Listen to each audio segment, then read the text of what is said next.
이슈토크입니다. 코로나19 사태로 경제가 큰 타격을 입자 정부에서는 그린 뉴딜을 포함한 한국형 뉴딜 프로젝트 추진 계획을 밝혔습니다. 부산시에서도 정부의 친환경 정책에 따른 클린 에너지 도시 실현을 위해서 신재생 에너지로의 전환에 노력을 기울이고 있는 상황인데요. 정부가 그린 뉴딜을 본격적으로 추진한 만큼 부산시에서는 어떻게 대응하고 있을지 정책의 방향성과 향후 과제 등에 대해서 이 시간 살펴보도록 하겠습니다. 부산 경남 생태도시연구소 생명마당의 최인화 책임연구원과 함께합니다. 안녕하십니까? 예, 반갑습니다. 네, 반갑습니다. 오늘은 부산시의 이제 환경 이야기, 정책이나 뭐 신재생 에너지에 관한 이야기들을 좀 나눠볼 텐데요. 요즘 참 환경에 대한 관심도도 높아지고 있고, 뭐 친환경 관련 정책도 여기저기서 많이 쏟아져 나오고 있습니다. 본격적인 이야기에 앞서서 일단 신재생 에너지의 개념이 무엇인지 또 현황은 어떤지에 대해서 먼저 짚어주시죠. 예, 신재생 에너지는 그 세 가지의 신에너지와 또 9가지의 재생 에너지를 네네. 합쳐서 신재생 에너지라고 하고 있는데요. 네. 우리나라에서는 수소 에너지, 석탄 액화 가스화 에너지, 연료전지 네. 이 세 가지를 신에너지로 분류하고 있고요. 뭐 태양광, 태양열, 풍열, 지열 뭐 이런 자연에서 오는 예. 재생 가능한 에너지 여기에 폐기물을 포함해서 이 에너지를 재생 에너지라고 분류하고 있습니다. 네네. 근데 이 분류가 우리나라만 신재생 에너지라고 해서 신에너지를 포함하고 있을 뿐만 아니라 네. 또 재생 에너지 중에 폐기물 에너지를 포함하고 있어서 네네네. 다른 나라들이 국제적으로 사용하는 용어와 리뉴어블 이라고 하는 재생 가능 에너지하고는 차이가 있습니다. 아하, 그렇군요. 네, 그래서 다른 나라들과 통계나 이런 걸 비교가 가능하게 하기 위해서는 이 용어부터 통일시켜야 한다. 이렇게 네. 생각하고 있습니다. 현황에 대해서도 좀 설명을 부탁드릴게요. 뭐 부산의 신재생 에너지 현황이라든지 뭐 우리나라의 경우는 어떤지에 대해서도 좀 짚어주시죠. 네, 현황이라고 하면 뭐 우리나라의 재생에너지 신에너지를 포함한 신재생에너지 보급률이 뭐 3% 정도다. 또 뭐 다른 나라들에 비해서 그죠. 다른 나라는 뭐 2030년까지 뭐 30% 목표로 간다. 2050년에 전력 부문에 완전 에너지 자립률 100% 달성하겠다 하는 나라들이 많이 있는 반면에 네네네. 우리나라는 굉장히 늦은 속도로 가고 있고 그 재생에너지를 확대하기 위한 제도로도 발전 차액 지원 제도라고 하는 것을 시행하다가 그 제도를 없애버리고 네네네. RPS라고 하는 기존의 발전 사업자들이 발전 자회사들이 자기들이 생산하는 전력의 일정 비율을 재생에너지로 충당하게 하는 제도로 바꾸고 일반 시민이나 국민들이 재생에너지 생산의 주인으로 될 수 있는 그런 네네. 제도가 오히려 없어져 버려가지고 좀 후퇴되고 있는 측면이 있고 네네. 일반 시민들이 재생에너지 개발에 많이 참여할 수 있도록 네네. 제도적으로도 좀 보완이 필요하다고 생각이 됩니다. 말씀해주신 것처럼 부산 같은 경우는 뭐 신재생 에너지 발전량도 좀 낮고 뭐 에너지 뭐 전력 자립률 같은 경우도 낮은 수준이기 때문에 이 부분을 좀 끌어올리는데 중점을 둬야 되지 않을까라는 생각이 드는데요. 그렇다면 이 부분을 끌어올리려면 앞으로도 확실한 목표도 필요할 것 같고 좀 구체적인 계획도 필요할 것 같습니다. 현재 부산시는 이와 관련해서 좀 어떤 목표를 가지고 있는지도 궁금하거든요. 네. 부산의 그 에너지 계획은 크게 두 가지가 지금 있습니다. 그 부산시 2050 클린 에너지 로드맵이라고 하는 그 계획이 작년 6월에 확정이 되어서 그 계획 하나랑 또 올해 지난달에 확정이 된 제6차 부산 지역 에너지 계획이 있는데 2050 클린 에너지 로드맵은 앞선 정부가 표방했던 클린 에너지 도시 부산의 그 정책이 우리 부산에 현실적으로 맞는지를 다시 점검하고 그때 세웠던 목표를 현실화하고 좀 구체화하는 그런 내용으로 세워서 2050 클린 에너지 로드맵에 따르면은 우리 부산의 재생에너지 보급 목표가 2030년에 20%, 2050년에는 50%가 되도록 하겠다라고 목표를 세웠습니다. 네네. 그러니까 신재생 에너지를 통한 전력 자립률을 이만큼 네. 끌어올리겠다. 네네. 그 앞선 그 시장님이 그린 에너지 이제 2030년에 50%, 2030년에 30%, 죠. 네네. 2050년에 100% 하겠다고 했던 것보다는 네네. 좀 현실화했다고 예. 수치를 낮춰서 네네. 좀 실행 가능하도록 네. 그렇군요. 했다고 예. 부산시가 주장을 하고 있습니다. 네네. 그리고 이제 지역 에너지 계획이라고 이거는 이제 국가 에너지 기본 계획의 하위 개념으로 하위 계획으로서 5년마다 수립하게 돼 있는 예, 국정 계획이거든요. 그래서 이게 또 광역 지자체별로 수립을 하는데 좀 지자체마다 좀 다르게 제각각 목표 연도랑 뭐 차수랑 이렇게 다르게 계획이 수립되어 오다가 이번에 전 그 17개 광역지자체가 이 목표 연도랑 맞추는 이런 계획을 세워서 지난 5월 12일에 전국 지자체, 광역지자체가 동시에 지역에너지 계획을 발표를 했습니다. 조금 더 현실에 맞게 구체화했다고 볼 수 있겠군요. 예, 거기에 따르면은 또 우리 부산의 목표는 2025년에 그러니까 2025년 5년 단위로 계획을 세우는 계획이니까 2025년 계획을 8.5% 재생에너지로 자립하겠다. 그리고 좀 장기적으로는 뭐 2040년 목표를 세웠는데 2040년에는 40%라고 하는 목표를 세웠습니다. 네. 이게 전국 지자체 평균 목표랑 비교해 보면 전국 평균이 또 17개 지자체 평균이 15.1%가 2025년에 달성하겠다는 자립률 목표이고 그러다 보니까 거기에 또 못 미치는 목표를 우리가 세웠고 거기에다 또 에너지 수요를 절감하겠다는 목표가 따로 있거든요. 재생에너지 자립률 목표하고 또 다르게 에너지 수요를 줄이는 목표는 전국 지자체 평균이 25년까지 8.7%인데 부산은 5.7%. 이것도 좀 낮군요. 예, 계획을 세우고 있습니다. 네, 근데 물론 뭐 수치가 조금 낮아서 아쉽기는 하지만 무조건적으로 못 따라가는 계획을 세우는 것보다는 좀 현실에 맞는 계획을 세우는 게 더 올바르지 않나라는 생각이 듭니다. 혹시나 또 뭐 과정이나 경과가 좋으면 목표치보다 더 높게 나올 수도 있는 부분이고요. 네, 부산시 같은 경우는 작년이었죠. 신재생에너지 비전과 전략을 발표를 했습니다. 물론 이 뒤에 코로나 사태 때문에 계획한 단계까지 뭐 가지 못했을 수도 있고 그대로 실천을 못했을 수도 있었을 것 같은데 그럼에도 관련해서 좀 변화가 있다면 어떤 부분에 변화가 있었습니까? 예, 작년에 그러니까 그린 에너지 로드맵을 6월달에 발표하고 8월 에너지의 날, 8월 22일 날 클린 에너지 도시 부산 비전 선포식 이런 걸 했어요. 네. 했는데.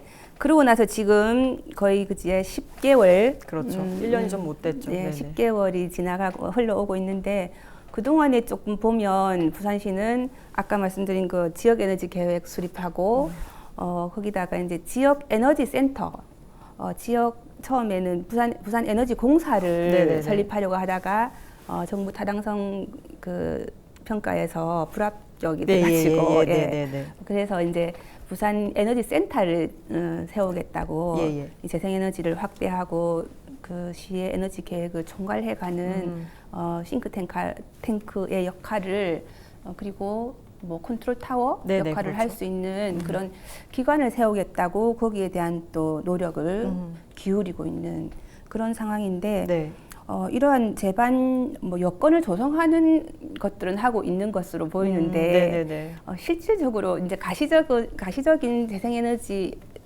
확대의 성과들이 나타나지 않고 있는 것이 아쉽습니다. 그렇군요. 이 부분은 뭐 앞으로 조금 더 시간이 흐르고 코로나 사태가 좀 진정이 되고 하면 조금 더 집중해서 변화가 있을 것 같고요. 기대를 해봐도 되지 않을까라는 생각이 듭니다. 어쨌든 조금씩 발전은 해나가고 있는 모습을 보이고 있는데 부산시와 영도구가 클린 에너지 도시 실현을 위해서 협약을 최근에 이제 체결을 했습니다. 그러니까 부산 같은 경우가 영도구 같은 경우는 기초지자체 중에 최초로 이제 영도구가 이 부분에 나서게 됐다고 볼 수 있는 있는 건데 네. 제가 알기로는 뭐 태양광을 좀 크게 이용하려는 움직임이 보이는 것 같습니다. 계획도 좀 엿보이는 것 같고요. 구체적으로 영도가 어떻게 참여를 하는 건지 또 이 부분에 대해서는 어떻게 바라보고 계신지도 궁금하거든요. 네. 예.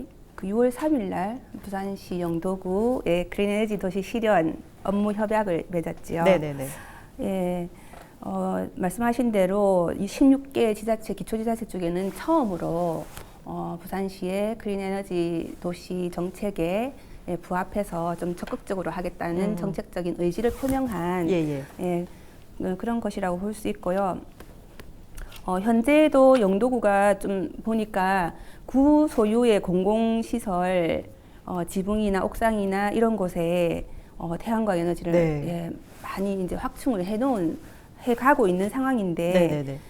올해 그 1년 동안에 지금 기존에 안 돼 있던 공공시설 그 지붕 옥상에 24개소에 324kW 용량의 태양광을 추가로 설치하겠다고 하고, 그렇게 되면 이제 거의 이제 구가 소유하고 있는 공공시설물의 지붕이나 옥상은 거의 이제 다 활용하는 것으로 네네네. 이렇게 돼 있고, 그 관내에 있는 공영 주차장 15개소에 대해서도 재생에너지를 확충해 나간다는 계획을 가지고 있습니다. 네.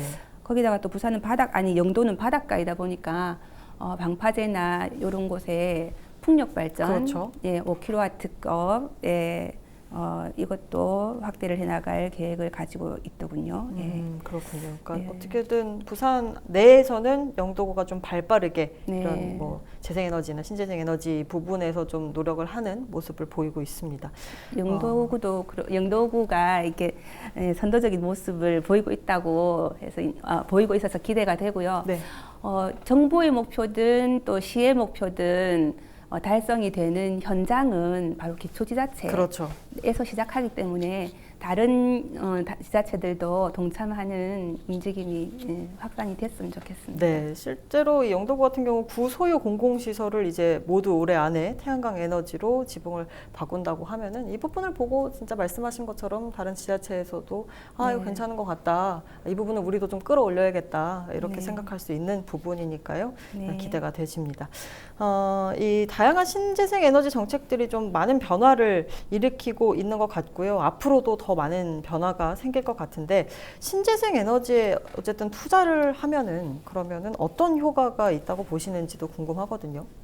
이제 뭐 작년 이후에 기후 변화에 대한 그 관심이 전 세계적으로 굉장히 급격하게 높아졌습니다. 네네네. 그래서 이제 에너지를 줄여서 쓰고 또 쓰는 에너지를 재생 가능한 에너지로 전환하는 것이 이제는 뭐 선택이 아니라 필수라고 다 인식을 하게 되었고요. 네네. 전 세계의 나라들이 동의를 하던 상황이고요. 이제 그렇게 되었을 때 우리나라 같은 경우에 이제 여러 가지 산업 구조를 개편한다든지 에너지 다소비형 산업으로 좀 치중되어 있는 산업 구조들도 개편하고 에너지를 효율적으로 사용하는 그런 것들과 함께 재생에너지, 그러니까 여러 가지 지금 산업의 구조를 개편한다는 것은 기존의 과잉 에너지 소비형 상태의 산업은 좀 조정을 하고 새로운 산업이 조금 또 생겨나고 이런 과정들이 있어야 되는데, 그게 주요하게 이제 재생에너지 분야에 태양광이든 풍력이든 이런 데에 에너지 효율을 높이는 연구라든지 그죠, 생산 쪽이라든지 또 설치하는 쪽이라든지 이런 쪽에 새로운 일자리가 생겨날 수 있고 산업도 생겨날 수 있다고 생각이 되어지고, 또 건물 같은 이런 부분 그지, 건물의 에너지를 또 효율화하는 이런 쪽이라든지 화석연료 원자력에 기존에 투자해오던 그런 에너지 산업을 재생에너지로 빠르게 개편하는 것이 필요할 것이라고 보여져서 이렇게 할 때에 우리 경제의 새로운 이제 활로도 보여지고 참 또 이제 개인들이 발전 사업에 참여함으로 해서 뭐 태양이나 바람이나 물이나 이런 공공의 자산이 그 개발의 이익이 시민에게 직접 돌아가는 네네네. 그런 그 모델이 많이 만들어지면 시민 개개인에게도 예, 도움이 되는 그런 방향이 될 수 있을 것이라고 생각합니다. 네. 이 그린 뉴딜을 부산에 적용할 수 있는 방안이라고 할까요? 어떤 부분일까요? 예, 뭐 주요하게는 당장 조금 단기간에 효과가 나타날 수 있는 사업으로 정부 정책에서도 그렇게 지금 논의가 되고 있는 것 같은데 건물 분야이거든요. 건물 분야가 지금 에너지를 굉장히 많이 완전 에너지 먹는 하마 네, 소비를 그러니까 하고 있죠. 그죠. 네네. 우리가 뭐 100가정, 1000가정이 에너지를 줄이려고 막 노력하고 애써서 막 하는 거가 완전 무색할 정도로 저기 해운대에 뭐 100층짜리 빌딩 하나 통유리로 해서 생겨버리면 네네네. 뭐 에너지 엄청 더 쓰는 그런 건물이 되어버리는데 그렇죠. 건물을 설계하는 과정에서부터 정말 에너지를 덜 쓰는 건물로 지을 필요가 있고 그래서 이제 정부는 2020년 올해부터 공공건축물을 신축할 때는 네. 에너지 제로 건물로 설계하도록 돼 있고 네. 2025년부터는 민간 건축물도 30세대 이상 뭐 공동주택 또 1000제곱미터 이상의 민간주택도 에너지 제로 건물에 합당한 설계를 하도록 의무화하고 있습니다. 네. 그리고 2035년부터는 공공과 민간의 공히 500제곱미터 이상 면적이 되면 신축 건물은 모두 에너지 제로 설계를 하게 돼 있는데 네네. 지금 현재 그린 뉴딜에 포함시켜서 해야 하는 함직한 예, 그런 예. 사업으로는 기존 건축물 그죠 노후 그쵸. 건축물 리모델링 해야 되는 건축물들 예. 그죠 에너지 효율이 낮은 건물이 많습니다. 우풍도 많이 그렇죠. 새고 막 이래서 냉난방에 들어가는 비용이 높은 그런 건물들을 에너지를 덜 쓰는 건물로 리모델링 할 필요가 있는데 네. 예, 그린 리모델링 이 분야에 새로운 일자리도 생길 수 있고 그렇죠. 일감이 있을 수 있고 그런 부분을 우리 부산에서도 공공건축물부터 공공건물 하면 굉장히 많더라고요. 네. 무슨 구청사나 시청사나 이것만 있는 게 아니고 네네. 각 동에 가면 동사무소도 네, 있고 주민센터죠. 네네. 있고 이제 뭐 경로당 뭐 복지관 뭐 이런 그렇죠. 복지센터들. 예, 네. 건물들이 많이 이제 공공에서 관리하는 건물들이 있는데 네.